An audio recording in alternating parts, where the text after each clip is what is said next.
Assalamualaikum warahmatullahi wabarakatuh. Halo sahabat Bawaslu dimanapun Anda berada, senang sekali sini berjumpa lagi bersama saya Aldila Vidya dalam podcast Kece Pemilu, Kito Cerita Pemilu. Nah, pemirsa, ini berkaitan dengan pemilu. Kita lihat bahwasannya tinggal menghitung hari ya. Ini kita tinggal menghitung hari, detik demi detik ini untuk menghadapi pemilu di tahun 2024. Dan hari ini kita akan berbicara tentang bagaimana strategi pencegahan penyebaran hoax dalam konteks pelaksanaan pemilu di tahun 2024. Dan saya sudah bersama dengan narasumber yang luar biasa. Insya Allah Ibu Gugus Hefinalti ini selaku akademisi.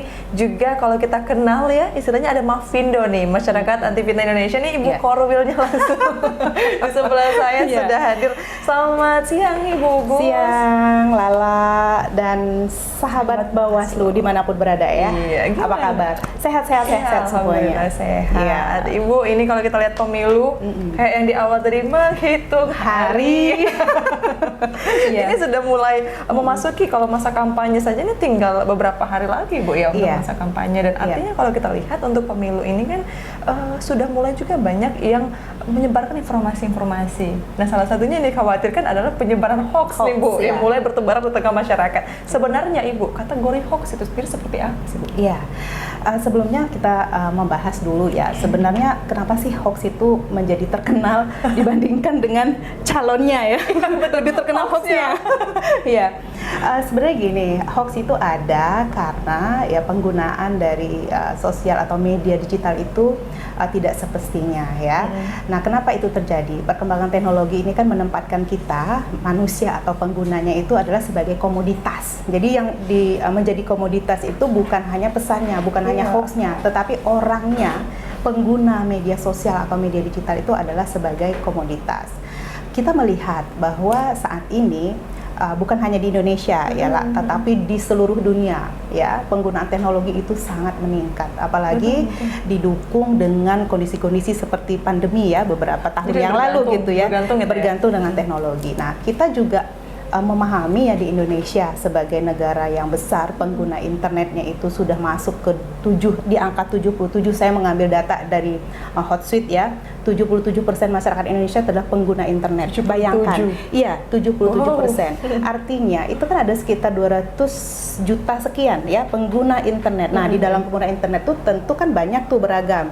Ada internet untuk pekerjaan, ada untuk yang berbagai macam. Nah, kita melihat di media sosial atau di sosmed ini penggunaan di Indonesia juga cukup tinggi. Dari 77% tadi itu 68%-nya adalah pengguna media sosial. Bayangkan, 50% lebih ya pengguna media sosial di Indonesia itu.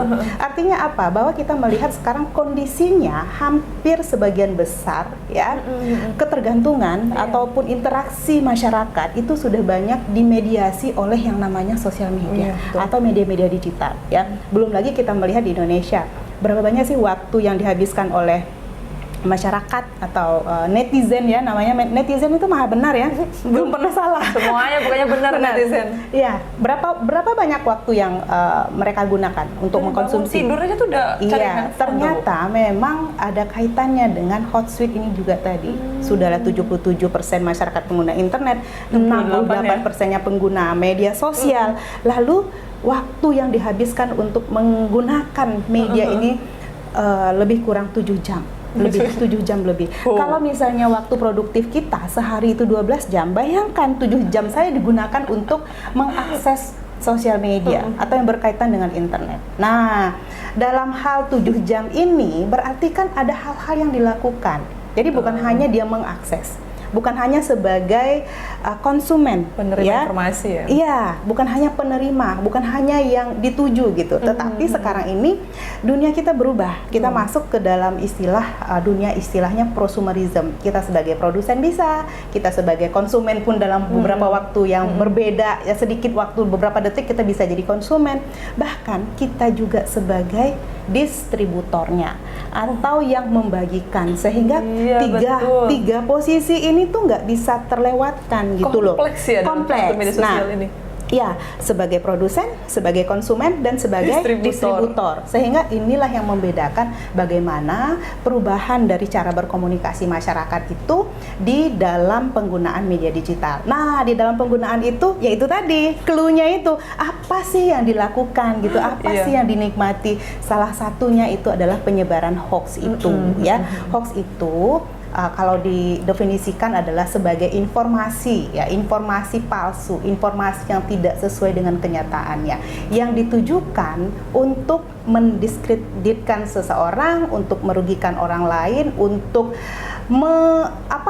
kalau sudah merugikan itu berarti ada hal-hal yang diniatkan untuk tidak menginginkan keadaan yang normal itu, ya. Ada mungkin keinginan untuk kayak ada kepentingannya gitu. Iya, kepentingan gitu untuk supaya masyarakat heboh, supaya masyarakat takut, supaya masyarakat terperdaya gitu. Berbagai macam motivasi dan niatnya. Karena apa? Dengan kondisi tadi saya katakan 7 jam aja mereka berinteraksi di dunia internet dan menggunakan media sosial yang sangat banyak. Kita juga tahu media sosial itu kan bukan hanya satu, bisa saja satu orang itu punya 4, bisa 2, bisa 3. Sementara karakteristik dari masing-masing media sosial ini kan berbeda. Ya, misal nih digital native.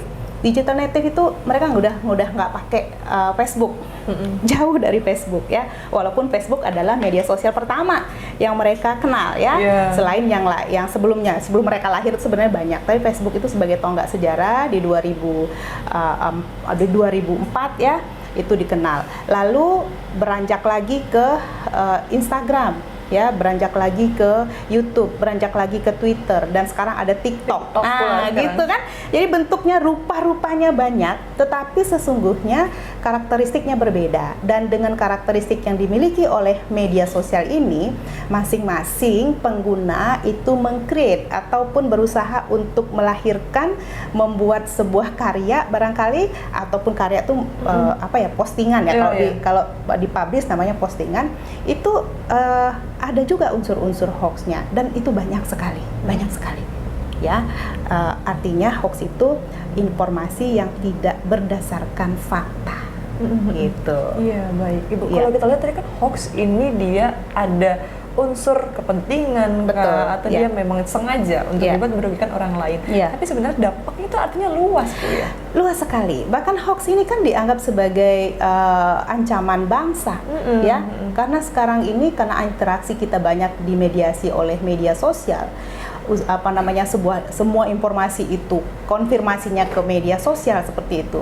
Maka ketika seseorang ini tidak bisa membedakan atau tidak memiliki literasi untuk tahu bahwa sebenarnya ini informasinya benar atau tidak. Informasi itu kan bentuknya ada teks, kemudian ada foto, kemudian ada video. Nah, ketika video diterima, apakah netizennya paham ini editing secara kasat mata loh? Ada AI lagi sekarang, ya? Iya, benar. AI ada gitu loh. Jadi perkembangan teknologi itu membutuhkan masyarakat itu mengetahui bahwa di balik itu sebenarnya juga banyak ancamannya gitu.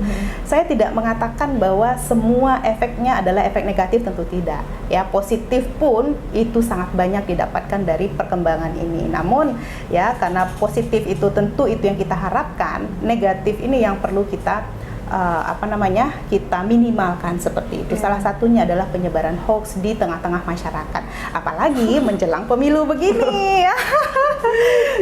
Baik, tadi Bu, ada kita sebagai produsen, kemudian konsumen, bahkan distributor, tapi masyarakat seringkali tidak sadari ini menjadi distributor tadi, Bu. Kan mereka merasa bahwa sebagai misalnya produsen, yang tadinya konsumen, produsen, tanpa sadar masyarakatnya seringkali menjadi distributor, menyampaikan pesan ini tanpa sadar, kayak aku yang berbagai informasi, ternyata belum diklarifikasi nih informasinya. Kita di akademisi itu beberapa belakangan ini melakukan penelitian, ya. Apa sih motivasi-motivasi para netizen atau pengguna sosial media ini menyebarkan informasi? Nantilah kita sebut atau kita kategorikan sebagai hoax, ya. Tetapi ketika seseorang menyebarkan informasi yang memang mereka kenapa gitu? Ternyata motivasi yang pertama adalah ingin menjadi penyebar yang pertama. Artinya hero, pahlawan. Gitu, ya. Pahlawan menyebarkan yang pertama. Belum melihat apa sih maksudnya, dan dia sendiri tuh belum tahu sebenarnya itu tuh tentang apa gitu kan, ini bahaya. Jadi ada kompetitif juga Bu ya di iya tengah benar, masyarakat. wah saya harus duluan menyampaikan, padahal yang disebarkan itu belum tentu benar. Apalagi kan sekarang juga pihak-pihak provider misalnya seperti WhatsApp gitu ya, sudah ada fitur misalnya sebuah informasi yang disampaikan akan ada tulisannya forward many times atau sudah berkali-kali diteruskan. Itu sebenarnya kita harus hati-hati juga gitu loh. Udah nggak tahu lagi ini sebenarnya dari siapa sih gitu kan, dari mana sumbernya, berkali-kali diteruskan. Makanya tadi prosumerism tuh nggak ngerti lagi siapa pemiliknya, siapa yang menyebarkan sumbernya yang pertama gitu. Maka disinilah butuhnya literasi masyarakat ya. Sebenarnya banyak cara untuk bisa tahu kita tuh seperti apa sih sebagai seorang netizen tuh kita harus melakukan apa, sebenarnya banyak loh. Nanti kita bahas. Iya Ibu. Tapi kalau misalnya dilihat ini Bu, menjelang pemilu, kita mulai masuk pemilu nih. Contoh kasus yang paling sering ini dikategorikan sebagai hoax dalam pemilu ini biasanya itu apa sih Bu? Kalau saya melihat sejak 2019 ya, 2019 ada pemilu, kemudian di Bengkulu pun ada pilkada ya waktu itu ya, kemudian saat ini nih menuju pemilu serentak yang bulan Februari ya, 14 Februari akan ada 5 jabatan yang akan membutuhkan partisipasi masyarakat. Saya melihat ada perkembangan bentuk kalau yang 2019 dan 2020 itu lebih banyak kepada teks. Hoaxnya itu lebih banyak kepada teks. Tetapi di era sekarang karena perkembangannya itu luar biasa ya, hoax sudah menggunakan teknologi yang lebih canggih. Nah, sebutlah salah satunya adalah AI, Artificial Intelligence, dan itu tidak membutuhkan keterampilan yang tinggi ya, tetapi hanya membutuhkan ini saja motivasi, waktu luang atau motivasi. Iya, semua itu sudah tersedia dalam bentuk aplikasi. Ya, tidak membutuhkan keterampilan yang sangat tinggi, tidak membutuhkan kursus yang fokus gitu ya, yang khusus gitu, tetapi ada aplikasi itu kemudian digunakan dan itu segera disebarkan gitu loh. Jadi bentuknya sudah berubah dari perubahan teks menjadi perubahan-perubahan yang bentuknya gambar bergerak, yang bentuknya foto yang penuh dengan editing gitu ya. Jadi itu sudah masuk ke ranah-ranah kecanggihan yang lebih, kalau saya melihatnya lebih.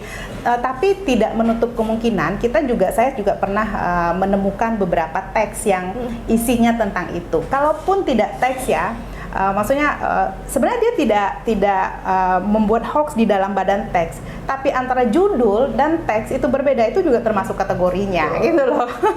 Ya, banyak clickbait juga. Clickbait banyak untuk mengambil perhatian, mendapatkan perhatian masyarakat ya. Iya, dan kalau misalnya dilihat tadi dari perkembangan teknologi sekarang, hoax pun juga ikut berkembang gitu Bu ya. Dan sudah menjadi mata pencaharian kali ya.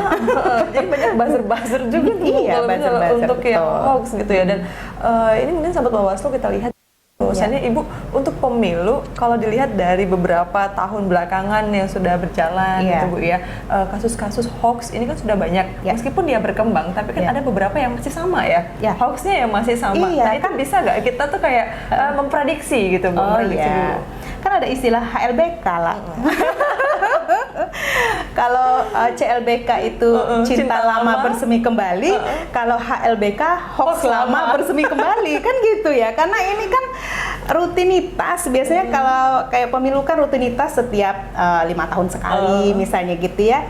Yang lama-lama itu bisa muncul kembali gitu, apalagi di dalamnya itu masyarakat kan tidak terlalu memusingkan misalnya ini terjadinya kapan, di mana, siapa, kan 5W1H kan ya.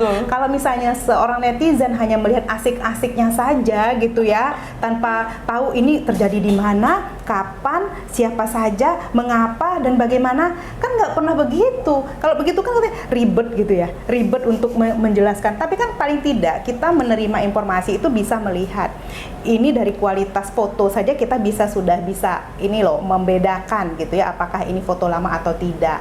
Kemudian kira-kira kejadiannya itu di mana, karena banyak penanda di belakang foto yang bisa kita ambil sebagai kita rangkai. Wah, ini dia terlalu lawas untuk Iya, makanya kan ketika kita sudah punya bersepakat nih untuk berinteraksi, kita juga harus siap dengan resikonya gitu loh. Iya dong. Resiko itu bisa saja terjadi dengan orang lain, tetapi bisa juga terjadi dengan kita.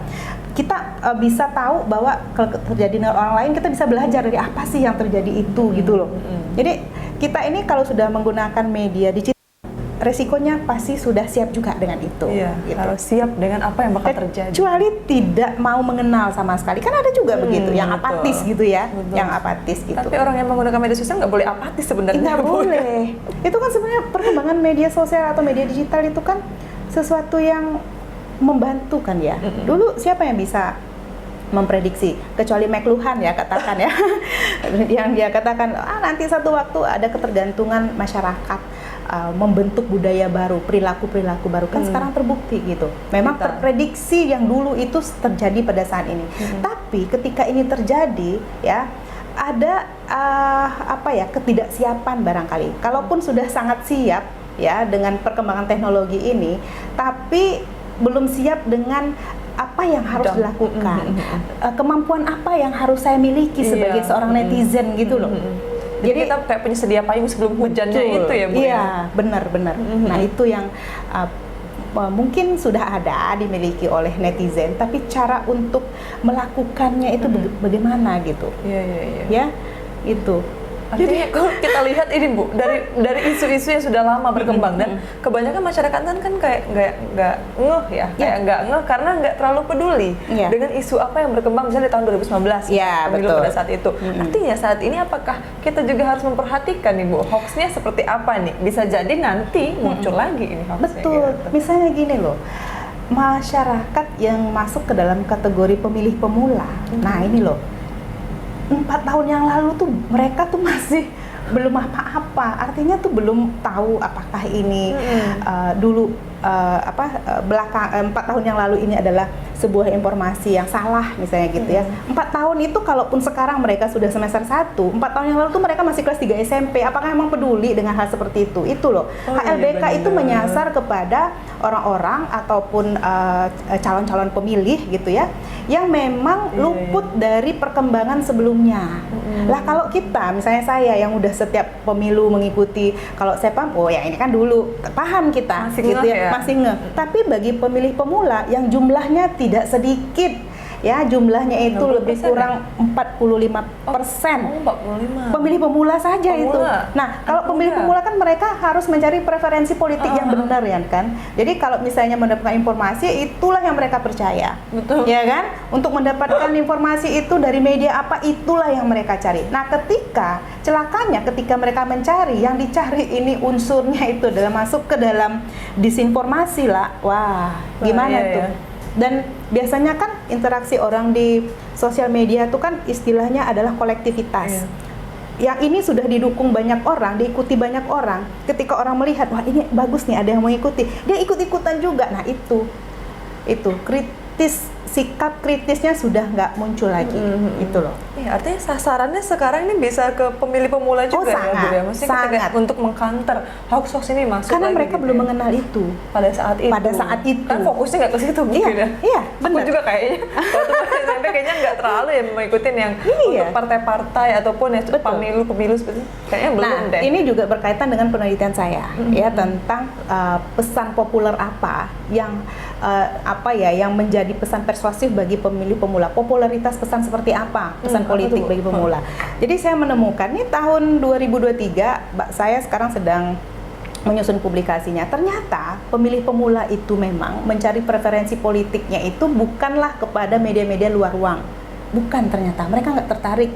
Misalnya kayak baliho, kemudian di koran, mereka nggak tertarik. Ya, mereka lebih tertarik mencari itu di sosial media.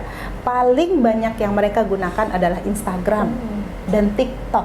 Iya, bayangkan, Instagram dan TikTok itu adalah media yang paling banyak digunakan oleh pemilih pemula untuk mendapatkan pendidikan politik atau istilahnya itu preferensi politik, acuan politiknya. Ya, gini, karena pemilih pemula itu punya karakteristik yang berbeda dan pemilih lanjutan, artinya yang yang sudah pernah memilih ini juga membutuhkan privasi politik yang baru, maka ya diharapkan ya yang menarik itu ketika ini pakai media sosial, kemudian yang dituju itu sebenarnya adalah bukan remaja ya, maka di media sosial yang lain misalnya Facebook, dia tidak boleh sama cara mereka mempersuasikan gitu. Facebook itu bukan anak-anak muda, iya, tapi orang tua. Nah, cara mereka mengemas pesan di Instagram dengan di Facebook harus beda. Karena apa? Segmentasinya berbeda gitu loh. Beda, betul. Segmentasinya berbeda. Nah, misalnya di luar ruang tuh kayak baliho tuh banyak sekali yang kita lihat sekarang. Tertarik ya? Nggak tertarik mereka, nggak tertarik sama saya karena mereka paham bahwa yang disampaikan itu adalah bentuk-bentuk yang ideal gitu loh, paham nggak? Dan mereka yang di media-media sosial yang mereka cermati itu sebenarnya juga bukan misalnya gini, visi misi seseorang, enggak ternyata. Smooth ya, masuknya konten itu smooth. Betul, jadi mereka itu lebih misalnya mengikuti apa yang dilakukan oleh si calon ini, mengikuti bagaimana kegiatan-kegiatan sosialnya, apa yang mereka lakukan, bukan misalnya visi 1, 2, 3, oh enggak. Kaku ya, betul. Mereka enggak suka yang kaku. Saya sebenarnya juga memprediksi hasil penelitian saya begitu dan memang terjadi demikian. Namun mereka katakan bahwa ketika sudah mengenal satu calon, mereka juga melihat follower ternyata. Ya. Atau teman-temannya banyak nggak sih kira-kira yang ikut itu ya, kayak follower. Aduh ini ngapa ya dia ikut itu, pasti keren gitu ya. Tapi celakanya ya sekarang ini di marketplace banyak sekali jual like. Jumlah like itu bisa dibeli. Gitu loh. Nah, terus saya tanyakan, kalau jumlah like itu bisa dibeli, kan tidak bisa menjadi dasar, kan gitu ya? Kayaknya kelihatan tuh Bu, kalau bisa dia beli atau enggak tuh ya? Iya, bisa dicek. Tapi yang mereka lakukan, siapa saja pengikutnya gitu loh. Jadi misalnya sekian 2 juta adalah follower yang ini tiba-tiba itu ya kan? Fiktif. Yang 2 juta lagi, dia kenal nggak dengan yang 2 juta ini? Nah, gitu. Diikuti olehnya. Nah, ini yang menjadi tantangan bagi calon menurut saya. Jadi merebut segmentasi tertentu itu juga perlu effort ya. Juga usaha-usaha yang mereka suka. Betul. Ya, jadi tidak salah sasaran ya mereka ya. Betul. Mungkin kalau misalnya tidak tertarik dengan baliho atau segala macam, ya mungkin segmentasi yang dituju oleh si caleg adalah orang tua mungkin ya kan, yang memang tidak memiliki waktu untuk searching di internet, lihat gitu, atau orang yang mobilitasnya tinggi di jalan kan efektif juga ya kan, apalagi pemasangannya itu pada titik-titik yang memang strategis benar nggak? Nah itu dialah. Iya benar ya. Tapi Ibu kalau kita lihat dari definisi ataupun tadi kita bisa kayak prediksi ya isu-isu apa. Betul. Nah itu gimana Bu caranya, mungkin pihak-pihak terkait untuk sosialisasi ke masyarakat untuk counter duluan nih sebelum hoaxnya masuk ke tengah masyarakat. Tadi Lala memperkenalkan dari Mafindo. Iya dong. Karena sekarang ini sosialisasi atau pekerjaan atau aktivitas yang berhubungan dengan edukasi itu kan kita nggak bisa berdiri sendiri nih, nggak mungkin bisa. Betul. Gitu ya. Intinya adalah kolaborasi. Kolaborasi. Saya sebagai akademisi berkolaborasi dengan Mafindo juga. Mafindo juga berkolaborasi dengan Bawaslu, dengan KPU sebagai mitra-mitra strategis untuk apa? Untuk mengedukasi masyarakat. Nah, salah satu yang sering dilakukan, bukan hanya salah satu yang paling dilakukan ya, yang sering dilakukan menjelang pemilu itu kita melakukan edukasi yang judulnya tuh pre-banking lah. Pre-banking, apa tuh Bu? Pre-banking? Pre-banking tuh gini loh, kalau kita tahu virus itu banyak, nah hoax itu banyak kan ya, di mana-mana, bertebaran di mana-mana, bentuknya banyak gitu. Orang ini nih, pengguna ini mesti disuntik dulu, cek gitu. Untuk apa? Menambah imun. Ya, gitu loh. Ada imunnya dulu. Ada imun. Dikasih imunnya dulu ya di awal. Jadi ya imun itu bentuk pencegahan. Kalau penyakitnya banyak, ketika sudah disuntik dengan imun, kekebalannya itu kan bertambah. Ya, itu disebut dengan pre-banking. Di Mafindo itu sangat gencar dilakukan pada saat Jadi ini. ada vaksinnya nih Bu ya? Vaksin, pre-banking itu vaksin, pencegahan. Kalau misalnya bertemu ini, apa yang dilakukan? Kalau melihat ini, apa yang dilakukan? Ketika kita bertemu dengan hoax, apa yang pertama dilakukan? Apakah ikut menyebarkan? Apakah ikut memverifikasi dulu? Atau mengadukan? Nah, itu adalah pre-banking. Karena kita di situ kan mengutamakan supaya netizen atau masyarakat ini tahu dulu bahwa sebenarnya ancaman itu banyak. Untuk tidak mau kena ancaman itu, ayo kita lakukan ini. Itu pre-banking. Nah, lain lagi nanti lah kalau di banking kan Setelahnya berarti setelahnya ya? kalau di banking itu dilakukan oleh profesional. Ya, para profesional di Mavindo misalnya, mereka memiliki 19 orang fact checker yang bekerja siang malam ya, nggak tahu pagi siang atau malam itu bekerja terus untuk mengedukasi. Edukasi apa? Membongkar hoax itu sendiri. Misalnya beberapa waktu lalu gitu ya, kita melihat atau mendapatkan sebuah postingan Pak Jokowi ya dengan bahasa Mandarin, menggunakan bahasa Mandarin, kemudian menyebarkan sementara. Klarifikasi dari Kominfo dalam beberapa detik setelah disebarkan itu kegiatannya bukan itu isinya, tapi itu sebuah pertemuan yang resmi di Amerika gitu, tapi diisi menggunakan atau aplikasi yang menggunakan AI Nah, apa yang dilakukan oleh The Banking? Mengulas itu, membedah itu. Ini suara pakai apa, durasi berapa, aslinya seperti apa. Ya, kegiatan yang asli seperti potongan-potongan detik per detiknya seperti apa, itu yang dilakukan oleh para fact checker dalam kegiatan yang namanya The Banking. Nah, akademisi, kemudian penyelenggara pengawas pemilu itu melakukan pre-banking.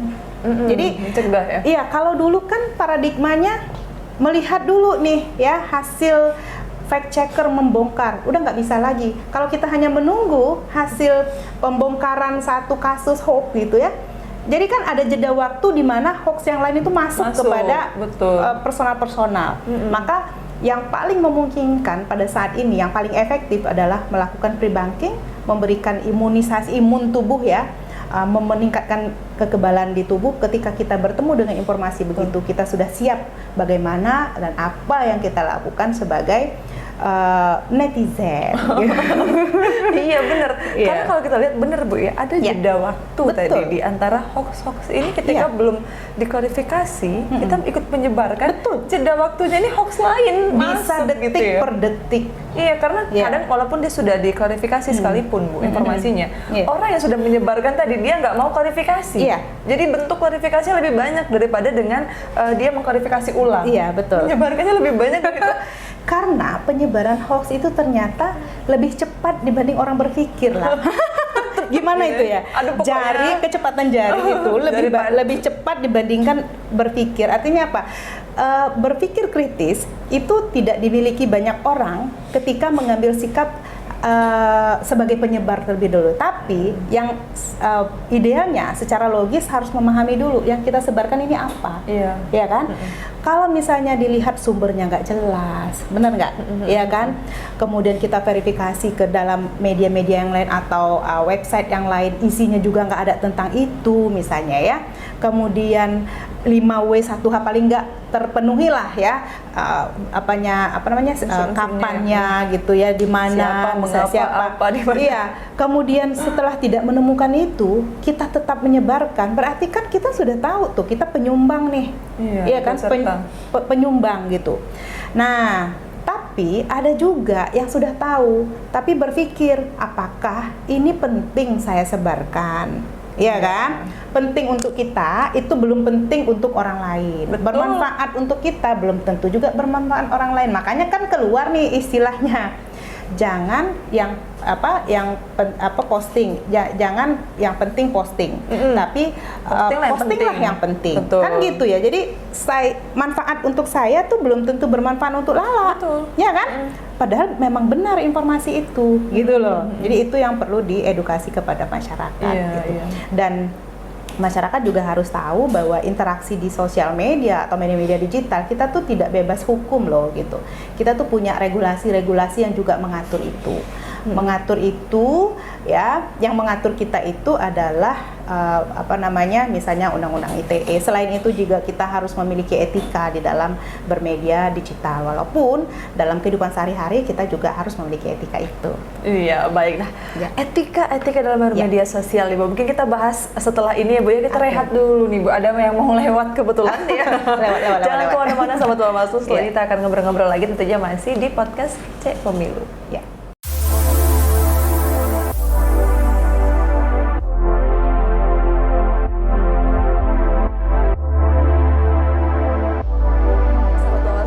kembali bersama kami tentunya masih di podcast Kece Pemilu dan tentunya bersama rakyat awasi pemilu bersama Bawaslu tegakkan keadilan pemilu. Kita kembali ke Ibu Gus Hepinalti ini membahas tadi seputar dengan bagaimana sih kita memprediksi mungkin Bu ya untuk hoax yang mungkin saja nanti ada lagi nih pada saat pemilu di 2024 ini. Kalau lihat sekarang udah LBK.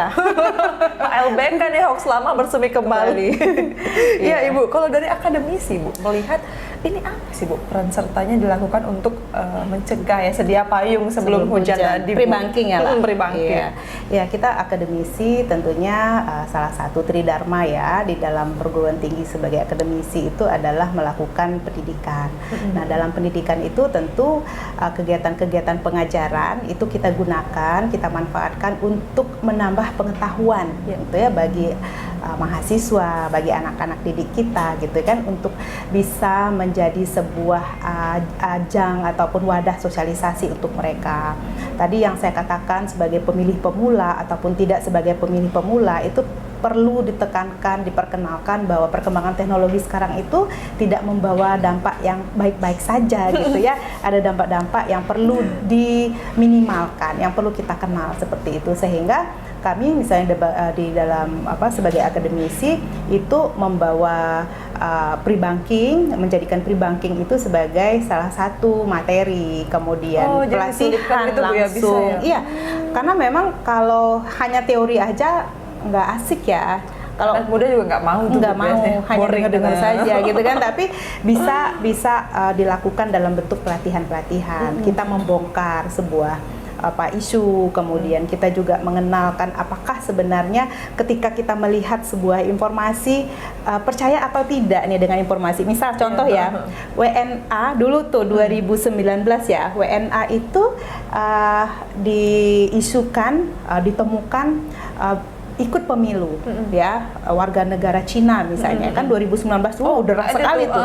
Nah sekarang ini kan juga muncul nih ya, muncul isu-isu itu sudah mulai berkembang seperti itu, warga negara asing atau WNA kok bisa ikut pemilu gitu ya? Iya, kok bisa ikut pemilu gitu ya. Kemudian bersebaranlah itu di dalam media digital ya. Nah kita sebagai akademisi itu bisa memberikan pemahaman kepada mahasiswa, kita tes ya. Nah sesuai dengan regulasi, apakah WNA boleh ikut pemilu misalnya, kita cari apa regulasi yang mengatur itu. Kemudian ketika itu menemukan di dalam sosial media, Facebook atau apapun namanya, kalau dulu tuh yang lebih banyak Facebook ya. Nah kita bongkar ya, ketika dalam postingan menyebutkan narasinya WNA kok ikut pemilu sih gitu. Kita cari di dalam regulasi apakah benar WNA bisa ikut pemilu ya kan, di undang-undang kependudukan misalnya ya, apakah menyebutkan seperti itu. Kita ambil, kita buka pasalnya, pasal berapa untuk menerangkan, untuk meyakinkan kepada mahasiswa bahwa yang tersebar itu tidak benar. Edukasinya seperti itu. Jadi kita itu memberi edukasi langsung dengan praktiknya. Ayo kita buka sama-sama ya biar kita tahu. Misalnya cara membedakan KTP WNA dengan WNI. Nah, itu penting tuh Bu. Iya kan. Seolah-olah yang dilihatnya yang tersebar di sosial media itu sesuatu yang pakem, yang memang benar itu misalnya WNA itu gitu ya, latar belakang fotonya warna apa, jadi kritis ya. Iya, warna apa, jadi kita bisa lihat di regulasinya. Kalau misalnya di postingan tuh mengatakan WNA ikut pemilu, benar nggak di dalam regulasinya? Ternyata enggak, WNA itu tidak bisa dipilih dan memilih di dalam pemilu, tetapi WNA boleh memiliki iKTP, kartu tanda penduduk, boleh ya. Kalau mereka memiliki menetap sementara seperti itu, boleh memiliki itu. Tapi walaupun memiliki eKTP, mereka tidak dibolehkan untuk ikut dalam pemilu, dipilih dan memilih. Itu kan sesuatu edukasi yang mungkin ringan ya, tetapi itu sangat berdasar dengan regulasi itu. Misalnya kalau KTP WNA misalnya gitu, kalau kita tidak memberitahu apa latar KTP-nya warna merah atau merah muda gitu ya, yang berbeda dengan WNI warna biru misalnya seperti itu harus dipahami gitu, sehingga ketika menerima itu jangan tiba-tiba mendengar ketika ini warga negara asing Cina masuk berduyun-duyun misalnya berjuta-juta.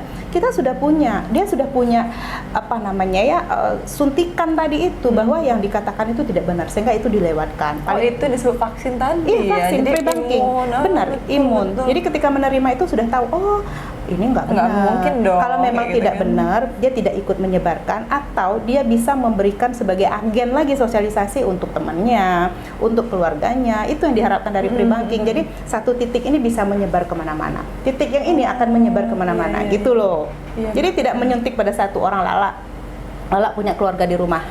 Keluarga di rumah menyebarkan ke yang ini lagi gitu loh. Itu sebenarnya adalah jejaring dalam pre-banking itu.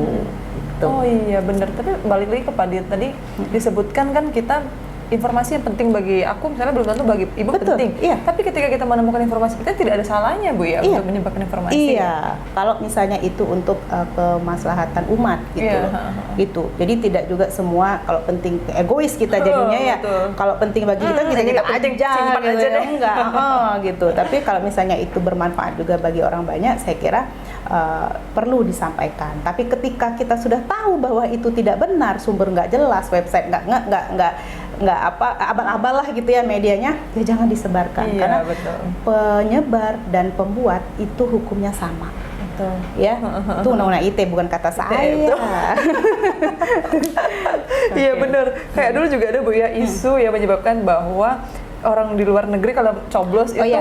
lebih duluan itu Iya. diperkirakan nanti bakal curang nih gitu kan ya. Iya. Ternyata itu juga bisa Iya, diverifikasi. itu juga salah satu dulu yang 2019 ya yang tersebar sangat masif itu pencoblosan lebih awal yang dilakukan di luar negeri. Padahal sebenarnya memang regulasinya duluan. begitu ya. Dikirim lebih. ya. Tetapi penghitungan tetap pada Iya, karena dia dikirim duluan ya, Bu ya. Iya, karena membutuhkan waktu. Tidak betul. seperti kita misalnya ke TPS dihitung jam 1 misalnya ya. Kalau di luar negeri kan tidak seperti itu. Iya, Nah, itu tidak banyak yang memahami bahwa regulasi seperti itu bukanlah kecurangan. Memang ada aturannya dan justifikasi kenapa itu dilakukan. gitu. Iya, baik. Nah. Boleh mungkin terakhir Ibu Gusti Ya. memberikan harapan nih ke depannya untuk para netizen kah atau masyarakat Bengkulu nih Bu, Oke. ke depannya dalam penggunaan media sosial nih, etika dalam penggunaan media sosial khususnya dalam menyambut pemilu di tahun 2024 Ibu. Ya, di dalam keseharian kita lebih mengenal etika, etika istilahnya. Tetapi kalau di dalam sosial media itu namanya netiquette. Netiquette itu etiket netizen gitu. Iya. Sebenarnya kita juga harus memiliki itu walaupun kita tidak bertemu dengan orang secara langsung.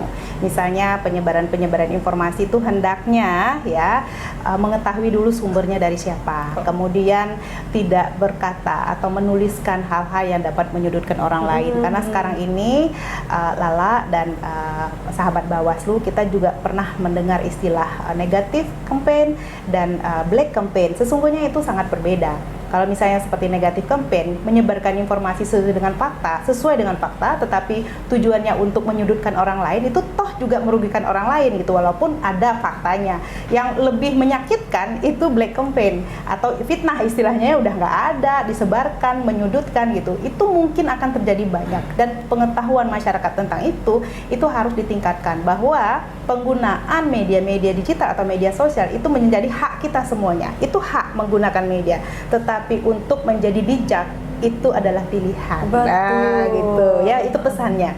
Jadi etika di dalam media digital tentu saja ada dan kita juga patuh terhadap regulasi-regulasi yang mengaturnya. Iya, baik. Terima kasih banyak Ibu Sepinari. Ya, Semoga sama-sama. apa yang kita sampaikan pada hari ini bermanfaat untuk sahabat Bawaslu yang menyaksikan ya saat ini dan semoga tadi yang disampaikan ini benar-benar direalisasikan Ibu ya dalam bermedia sosial nih. Jangan sampai karena kita ingin menjadi seorang pahlawan tadi menyebarkan informasi tapi kita tidak mencari tahu dulu kebenarannya. Baik, terima kasih banyak Ibu Gusti dan sahabat Bawaslu, dan dengan demikian berakhirlah kebersamaan kita di podcast Kece Pemilu pada edisi hari ini, dan mungkin sama-sama Bu ya kita bilang di sini Apa itu? Bawaslu bersama awasi pemilu, bersama Bawaslu tegakkan keadilan pemilu ya. Saya kalimat awal, Ibu yang kedua kali ya. Kita coba ya Bu ya. Ya, Bawaslu Provinsi Bengkulu bersama rakyat awasi pemilu, bersama Bawaslu tegakkan keadilan pemilu. Oke, baik, terima kasih banyak Ibu Gusti. Terima kasih dan assalamualaikum warahmatullahi wabarakatuh dan sampai jumpa.